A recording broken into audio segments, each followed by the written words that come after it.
Skill platform के online portal पे आप सबका एक बार फिर स्वागत करते हैं। आज की डिस्कस में हम बात करेंगे अध्याय 5 के बारे में। इसके बारे में अगर बात करें तो ये कार्यस्थल स्वास्थ्य और सुरक्षा उपाय से संबंधित इस अध्याय का नाम है। इसमें अपन बेसिकली ये चीज़ें सीखेंगे किस प्रकार से अपन सेफ्टी प्रिकॉशंस या फिर सावधानी बरत सकते हैं जब अपन इलेक्ट्रिकल्स का कोई भी वर्क कर रहे हों, या फिर यूँ समझ सकते हैं कि किसी भी फॉल्ट से बचने के लिए अपने पास में जो बेसिक प्रोटेक्शन डिवाइसेस होती हैं, या फिर आप कह सकते हो बेसिक प्रोटेक्शंस जो टूल्स अपने पास में होते हैं, उन चीज़ों को किस प्रकार से अपन यूज़ करेंगे सभी का डिस्कस इसी वीडियोज़ के माध्यम से हम करेंगे। मैं आपसे कहना चाहूँगा जो स्टूडेंट्स ने अभी तक इस चैनल को सब्सक्राइब नहीं किया तो वो सब्सक्राइब करें, साथ ही बेल आइकन्स को भी दबाएं ताकि आपको इस प्रकार के रिपीटेड वीडियोस मिल सकें।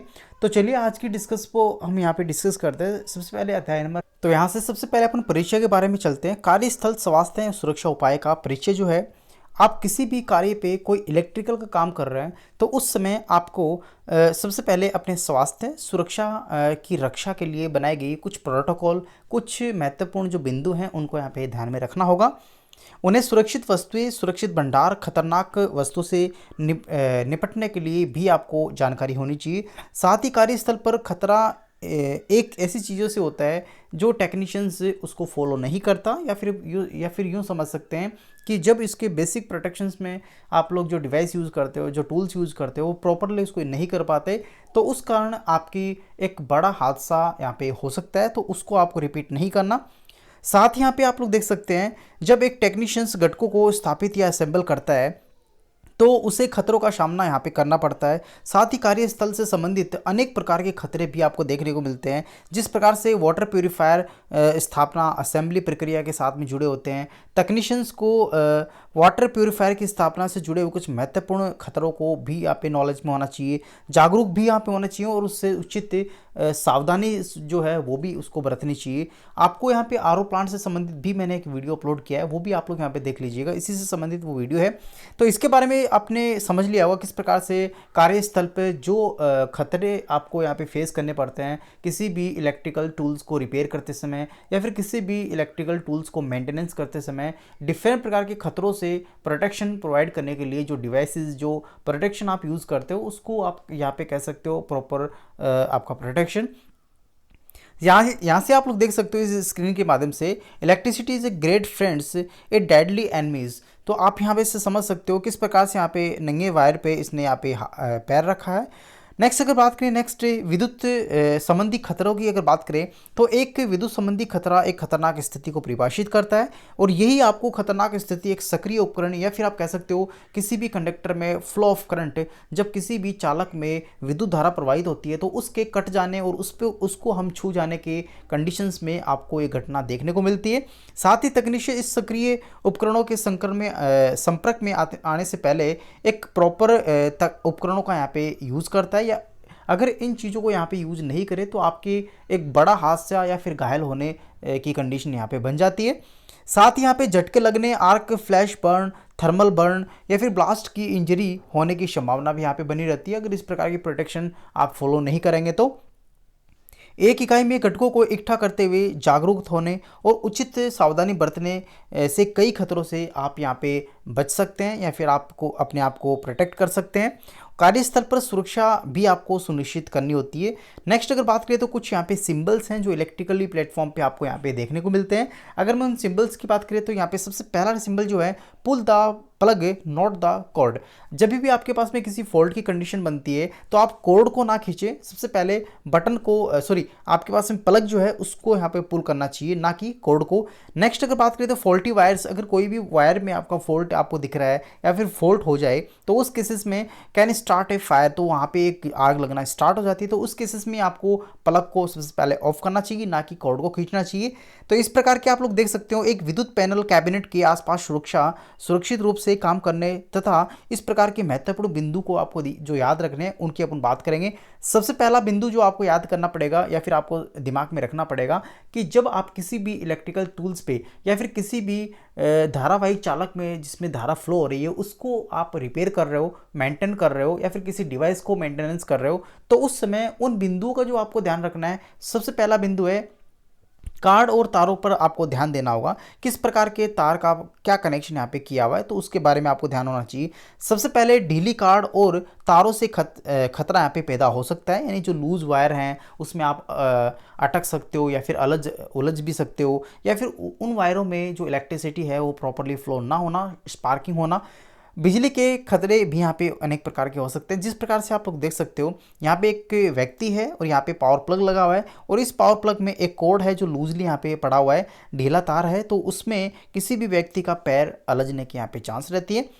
यदि कार्ड या तार एक मार्ग सुरक्षा को पार करते समय गुजरती है तो खतरे के टैप यहाँ पे लगाए जाने चाहिए। जैसे ही आप किसी भी एक धारावाही चालक को one place to the another place आप ट्रांसफर करते हो तो उस केसेस में कुछ खतरों के इंडिकेशन आपको देनी चाहिए, जिस प्रकार से यहाँ पे आप लोगों को टेप चिपका रखी है। तो ये आपका एक सुरक्षा की तजुर्बे से या फिर सुरक्षा को देखते हुए खतरा दर्शाने का एक टेप है। इस टेप से आपको यहाँ पे पता लग जाता है कि यहाँ पे कोई इलेक्ट्रिसिटी का वायर पास हो रहा है। सेकंड पॉइंट आपको ध्यान होना चाहिए, उचित व्यक्तिगत सुरक्षा उपकरण आपको पहनने चाहिए, यानी जो भी प्रोटेक्शन के लिए जो आपके पास में सुरक्षा के उपकरण जो हैं या फिर सुरक्षा के लिए जो बेसिक टूल्स हैं वो आपको यहाँ पे पहनने होंगे। एक मशीन के आसपास आवश्यक व्यक्तिगत सुरक्षा उपकरण एवं उस मशीन और कर्मचारी द्वारा कुछ कार्य जो किए जाते हैं ये इस चीज़ पे निर्भर करते हैं कि किस प्रकार का खतरा आप यहाँ पे जो करंट है उस पर काम कर रहे हैं और किस प्रकार का खतरा यहाँ पे बन सकता है। उसके लिए आपको प्रोटेक्शन के लिए सुरक्षित दस्ताने यानी कि आपके पास में हाथ में ग्लव्स होने चाहिए, सुरक्षा हेलमेट होना चाहिए, सुरक्षा चश्मा होना चाहिए, ईयर प्लग्स होने चाहिए और अन्य गियर उपयोग को देखते हुए अनेक प्रकार की सामग्री आपके पास में होनी चाहिए। आवश्यक रूप से पैनलों के पास में कर्मचारी को याद दिलाने के लिए सुरक्षा के लिए एक पीपी पहनने के लिए यहाँ पे संकेतित किया जाता है, यानी उसको एडवाइस किया जाता है। यहाँ पे आप लोग देख सकते हो पूरा पीपी किट आपके पास में है। सबसे पहले आपके पास में गॉगल होने चाहिए, उसके बाद में आपको ईयर प्रोटेक्टर होना चाहिए जिससे आपको लाउडली स्पार्किंग की आवाज़ आपके कानों में ना जा सके। आपके पास में ग्लव्स होने चाहिए जिसमें डायरेक्टली आप किसी नंगे वायर को अगर छुओ तो उस कंडीशन में आपके झटका ना लगे। उसके बाद में एक जैकेट होना चाहिए जो कि आपको स्पार्किंग से बचाए। उसके बाद में आपके रिफ्लेक्टर बेल्ट है, अगर रात के समय आप किसी भी इलेक्ट्रिकल का काम कर रहे हो तो उस समय आपका रेडिएंट वो फ्लैश करना चाहिए। उसके बाद में शूज होने चाहिए, अगर आपके पास में बेसिकली इंसुलेटर प्रोवाइड करने के लिए आप इलेक्ट्रिकल का जब काम करते हो तो आपको अर्थिंग प्रोवाइड करने के लिए एक शूज होना चाहिए, हेलमेट होना चाहिए। इस प्रकार से पूरे प्रोटेक्शन के साथ में आपका पास में व्यक्तिगत सुरक्षा उपकरण का एक किट आपके पास में डिजाइन हो जाता है। इन सभी का ध्यान आप जब रखोगे जब आप किसी भी खतरनाक इलेक्ट्रिकल का काम कर रहे हैं।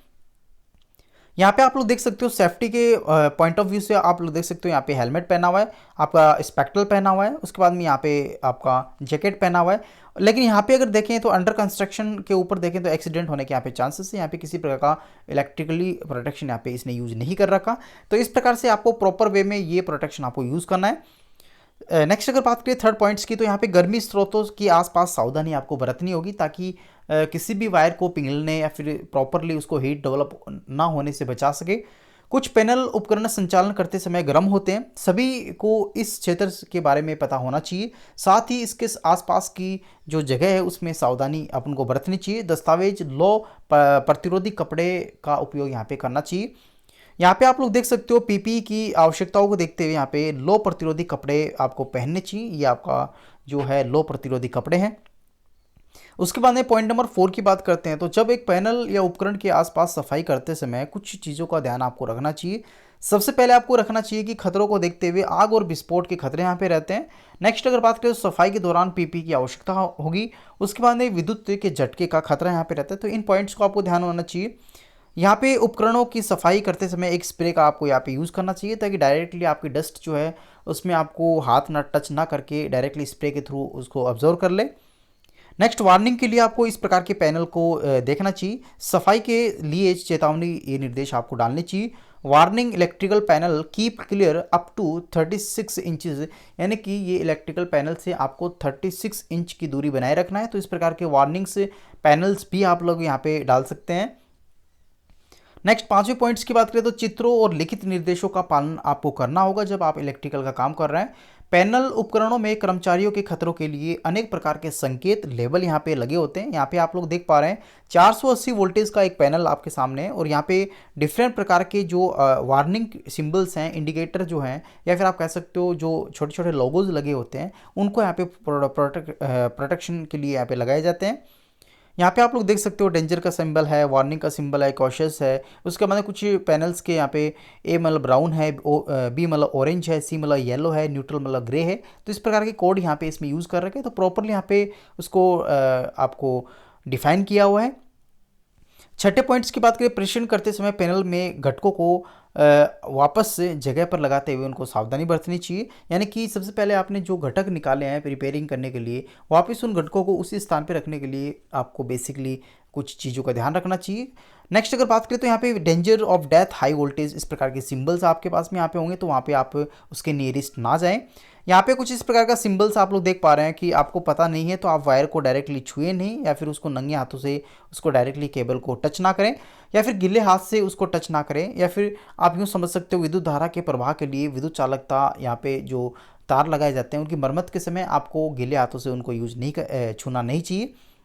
यहाँ पे आप लोग देख सकते हो बिजली के साथ में काम करते समय आपको पानी से बचना चाहिए, यानी कि पानी आपके आसपास में नहीं होना चाहिए, गीला स्थान नहीं होना चाहिए।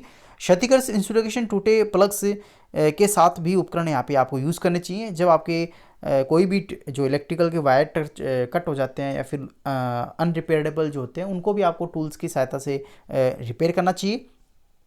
यहाँ पे पैनल है जो आप लोग यहाँ पे देख पा रहे हैं। आप विद्युत उपकरण की मरम्मत करते समय हमेशा मेन सप्लाईज को बंद कर दें। उसके बाद में काम करते समय हमेशा इंसुलेटेड साधनों का ही यहाँ पे यूज़ करना चाहिए।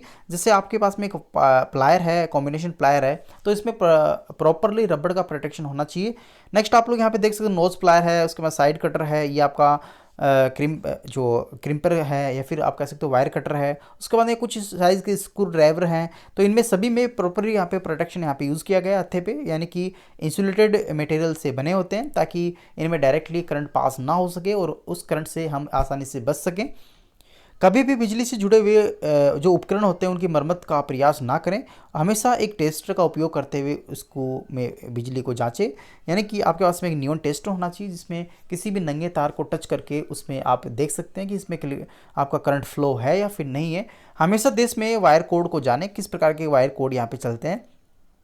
सबसे पहले वायर कोड की अगर बात करें तो आपके पास रेड वायर जो है वो फेज का होता है, येलो वायर जो होता है वो भी आपका फेज का होता है, ब्लू वायर होता है वो भी फेज का होता है, और एक वायर जो होता है न्यूट्रल यानी कि ब्लैक या फिर न्यूट्रल वायर जो होता है वो आपका ब्लैक वायर होता है। तो ये कुछ कोडिंग है। नेक्स्ट अगर बात करें तो यहाँ पे आप लोग देख पा रहे हैं रेड, ये सभी आपका मैंने आपको बता दिया है, यानी कि आप इसको यूँ समझें RYB, इसका मतलब होता है रेड यानी कि लाल।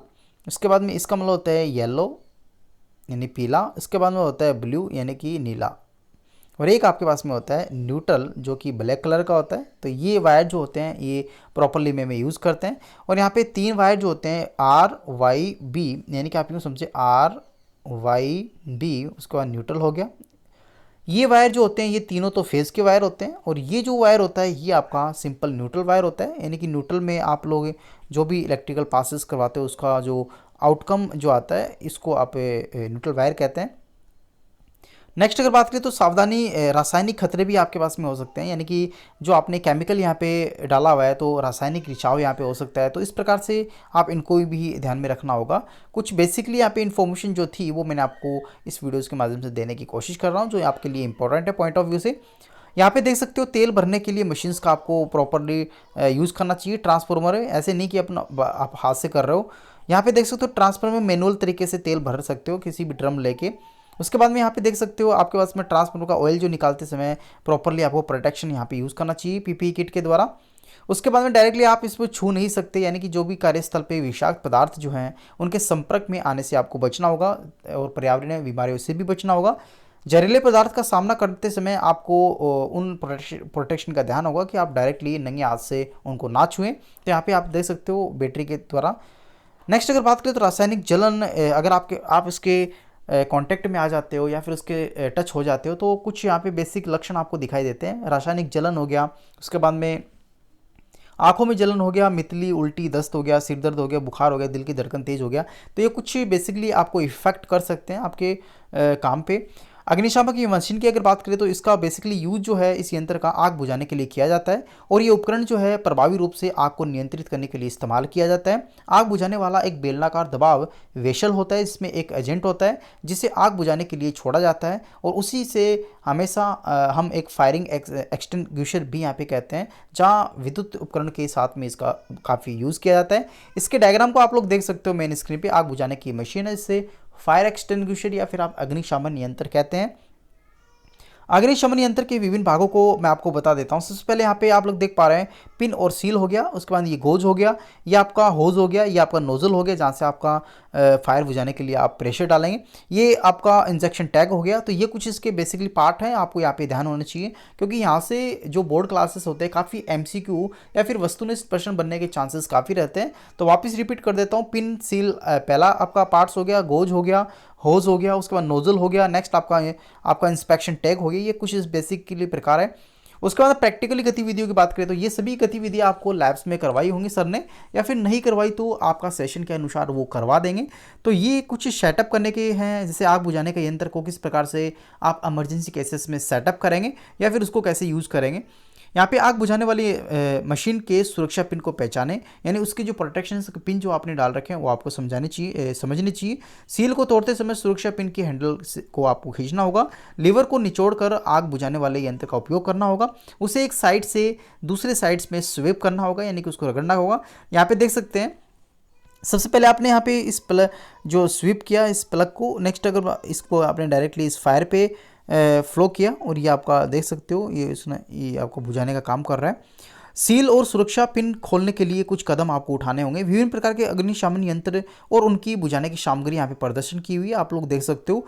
वर्ग ए की अगर बात करें, अगर एक वर्ग ए में जो होता है उसमें कागज, लकड़ी, कपड़ा, प्लास्टिक को जलने वाले वस्तुओं को आप इस प्रकार के अग्निशमन यंत्र से बुझा सकते हैं। वर्ग बी की बात करें तो गैसोलीन, तेल, पेट्रोल से जलने वाली आग को बुझा सकते हैं। वर्ग सी की बात करें तो बिजली के तारों हो गया, उपकरण हो गया, इस प्रकार के चीज़ों को आप जलते हुए उपकरणों को बुझा सकते हैं। लेकिन ध्यान रखना वर्ग सी वाला इसको बुझा सकता है, वर्ग ए वाले से आप इन चीज़ों को नहीं बुझा पाएंगे। वर्ग डी की बात करें तो मैग्नीशियम, सोडियम, पोटेशियम से जलने वाली आग को यहाँ पे इसके द्वारा बुझा सकते हैं। तो बेसिकली यहाँ पे आपने समझा 3-4 प्रकार के अग्निशमन यंत्र को यहाँ पे बांटा गया है। कुछ यहाँ पे विशेषता आप लोग यहाँ बता देता हूँ। वर्ग ए की बात करें तो यहाँ पे पानी इसमें जो यूज़ किया जाता है वो कार्बन डाइऑक्साइड के रूप में यहाँ पे उपयुक्त होता है। सूखा रासायनिक पाउडर यहाँ पे यूज़ नहीं होता, कार्बन डाइऑक्साइड इसमें यूज़ नहीं होता। नेक्स्ट यांत्रिक झाग इसमें होते हैं। आपका ABC सूखा पाउडर यहाँ पे होता है। वर्ग बी की बात करें तो यहाँ पे आपका कार्बन डाइऑक्साइड यूज़ नहीं किया जाता है, बेसिकली सूखा पाउडर इसमें यूज़ किया जाता है, कार्बन डाइऑक्साइड इसमें उपयुक्त किया जाता है। उसके बाद में इसमें यांत्रिक झाग उपयुक्त होते हैं और उसके बाद में यहाँ पे ABC सूखा पाउडर भी होता है। वर्ग सी की बात करें तो यहाँ पे आपका इसमें नहीं होगा। तो ये कुछ बेसिक टेबल है जो आपको यहाँ पे याद करनी होगी, काफ़ी अच्छी टेबल है, इसको आप इसको याद कर सकते हैं। विद्युत आपात स्थितियों में कुछ बेसिकली प्राइमरी जो आपको हेल्प यहाँ पे यूज करेंगे उसके बारे में बात कर लेते हैं। बेसिकली यहाँ पे एक ह्यूमन बॉडीज़ की अगर अनफॉर्चुनेटली यहाँ पे शॉक लग जाए तो उस केसेस में आप सबसे पहले क्या करेंगे, सबसे पहले दुर्घटना स्थल के पास जाना है और दुर्घटना की स्थिति में कभी भी यहाँ पे दौड़ नहीं लगानी, जितनी जल्दी हो सके 108 पे कॉल करना होगा। उसके बाद दुर्घटना स्थल पर सावधानीपूर्वक आपको इंस्पेक्शन करना होगा, उसको देखना होगा कि इस दृश्य की जांच निर्धारित करने के लिए पीड़ित की जांच को पता लगाना होगा और वे सक्रिय कंडक्टरों को संपर्क में ना आए। तो यहाँ पे आप लोग देख सकते हो एक व्यक्ति इसके टच में आने से यहाँ पे डेड हो गया, लेकिन ये दूसरा व्यक्ति उसको देख रहा है लेकिन उसके टच में नहीं आना, वरना आपको भी शॉक लग सकता है। धातु की सतह पीड़ित के पास की वस्तु सक्रिय यहाँ पे रहती हैं तो उनको आप ना छुएं। यदि आप किसी बिजली से प्रभावित पीड़ित या बिजली मुक्त सतह को छूते हैं तो आपको इसका शिकार हो सकते हैं। तो इन चीज़ों को आपको ध्यान रखना चाहिए। खतरे और समाधान के लिए आपको खतरों से सतर्क रहना चाहिए। ऐसे गर्म सतह आग यहाँ पे लग सकती है। यदि आप बिजली स्रोत को बंद नहीं करते तो आपको अत्यधिक सावधानी यहाँ पे बरतनी होगी। सुनिश्चित करें कि आपके हाथ यहाँ पे सूखे हों, पैर भी सूखे हों। दस्ताने आपको पास में हो, जूते आपके सुरक्षात्मक हो, तभी आप उसको डायरेक्टली छुएं। कंडक्टर से पीड़ित हटाने के लिए गैर बिजली युक्त सामग्री का आपको यूज करना होगा। यहाँ पे इस स्क्रीन पे आप अच्छी से समझ पा रहे होंगे किस प्रकार से यहाँ पे जो शॉक टच में जो आया है उस व्यक्ति को दूसरा व्यक्ति किस प्रकार से दूर कर रहा है। उच्च वोल्टेज से बचाव के लिए भी यहाँ पे आपके पास में मौजूद कुछ सिंबल्स हैं। डेंजर्स हाई वोल्टेज यहाँ पे लिखा होता है, इस प्रकार के फॉल्ट्स को आपको देखना होता है।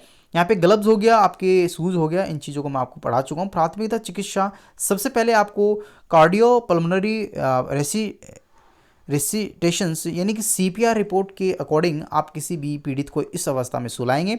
उसके चेस्ट पे आप तो हल्का सा पुश करेंगे, उसके माउथ को भी पुश करेंगे। सांस देने के लिए उसके मुंह को खोलेंगे और वहाँ पे उसके मुंह में आप अपना मुंह डाल के सांस को उसको देंगे, जिससे उसकी धड़कन चलने लगेगी और इस अवस्था में उसको घायल को थोड़ा होश में आने लगता है। यहाँ पे आपके पास में कुछ एक्टिविटीज़ हैं, इनको आप यहाँ पे कर लीजिएगा अपने होमवर्क के रूम में। कुछ यहाँ पे एक्टिविटीज़ हैं जो कि फायर एक्सटिंग्विशर से संबंधित हैं। इसके एमसीक्यू या वस्तुनिष्ठ प्रश्न की बात करें तो इनकी चर्चा आपको नेक्स्ट वीडियो में करेंगे, यानी इसके अगले वाले वीडियोस में इससे संबंधित सभी क्वेश्चंस का डिस्कस करेंगे। आशा करता हूँ आपको वीडियो काफ़ी अच्छा लगा होगा। तो इसी प्रकार के वीडियोस पाने के लिए आप सब्सक्राइब कर लीजिएगा चैनल, साथ ही बेल आइकन्स को भी दबाएं और अपने साथियों और मित्रों में भी इस प्रकार के वीडियोज़ को